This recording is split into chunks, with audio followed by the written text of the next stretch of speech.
বেশ কয়েকদিন যাবৎ আমের ভর্তা খাওয়ার জন্য অনেক বেশি ক্রেভিং হচ্ছিল। আলসামের কারণে বানানো হচ্ছিল না আর খাওয়াও হচ্ছিল না।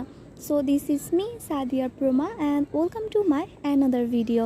যেহেতু ক্রেভিং বলে কথা, উঠতে বসতে ঘুমের মধ্যে সব কিছুতেই আমি যেন আমি দেখছিলাম, তাই ভাবলাম আজকে আমের ভর্তাটা খেয়েই নিই।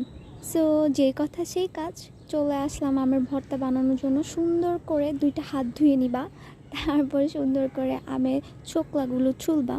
তারপর সুন্দর করে চোকলা যেভাবে ছুলছো ওইভাবেই সুন্দর করে আমটাকে পুরোটা ছিলে নিবা। দেন একটা পাতলা লেয়ারের মতো তুমি পাবা। অ্যান্ড এটা এমনি খাইতেও খুব মজা। আর যখন আমি এটার সাথে কাঁচামরিচ, তারপর লবণ, তারপর চিনি অ্যান্ড সাথে আমি কিন্তু তেঁতুল অ্যাড করছি, এটা কিন্তু মাস্ট অ্যাড করবা। কজ এটার টেস্টটাই না খুব অন্যরকম আসে অ্যান্ড দেখতেও খুবই কালারফুল হয়। তারপর সবগুলো উপকরণের সাথে সুন্দর করে হালকা হাতে মেখে নিবা।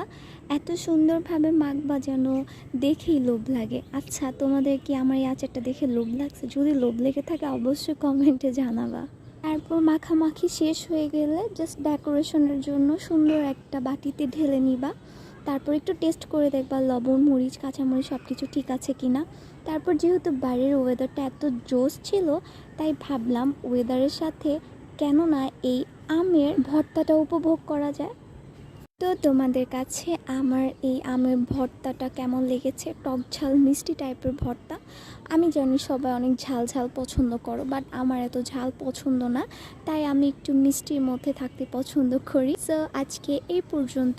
আই হোপ তোমাদের কাছে আমার এই ভিডিওটা ভালো লেগেছে। ভালো লাগলে অবশ্যই লাইক, কমেন্ট অ্যান্ড শেয়ার করতে ভুলে যেও না। আর দেখো লাস্টের এই ঝোলটা জাস্ট ওয়াও, দেখেই বুঝতেছো কতটা ক্রেভিং হচ্ছে। বুঝতে পারছি তোমাদের অনেক বেশি ক্রেভিং হচ্ছে। আল্লাহ হাফেজ।